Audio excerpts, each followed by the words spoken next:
I think artificial intelligence, broadly speaking, can feel very threatening for many individuals, partly because it's unknown. And one of the greatest motivating forces in human nature and human history is the fear of the unknown. I think we have to fight that tendency. And we really just have to jump in head first. There is a saying that's used quite a bit in computer science and engineering and innovation, fail early and fail often. I'm Garrett Beatty. I'm a faculty member in the College of Health and Human Performance and in the Department of Applied Physiology and Kinesiology. I'm also the Director of Academic Technology and Innovation for the college. My interest in AI really began around 2017.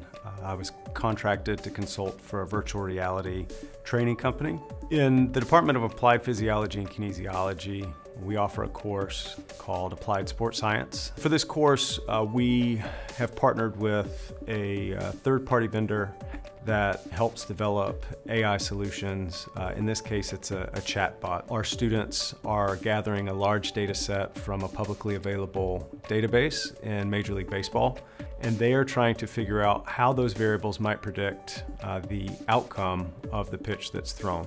They then identify the factors they think matter, and they have the AI run through analyses. From there, they interact with the AI with a novel data set that we have created from real data for 4 different pitchers.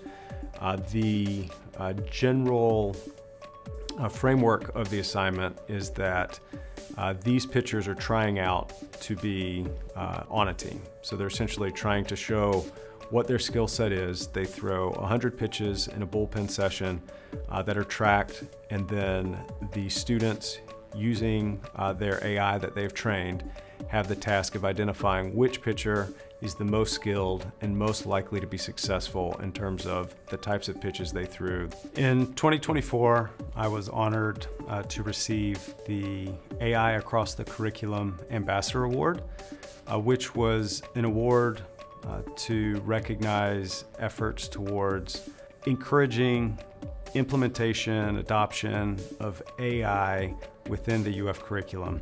I've put and incorporated AI courses or AI projects within my courses, but the more, I would say, rewarding process has been really those functional pieces of communication and helping individuals, my colleagues, students, graduate students, feel more comfortable with AI. So jump in, fail early, fail often, use the resources here. Let's learn, let's be interested, let's be fascinated, let's be curious, let's not be afraid of failure, and let's do some really cool things.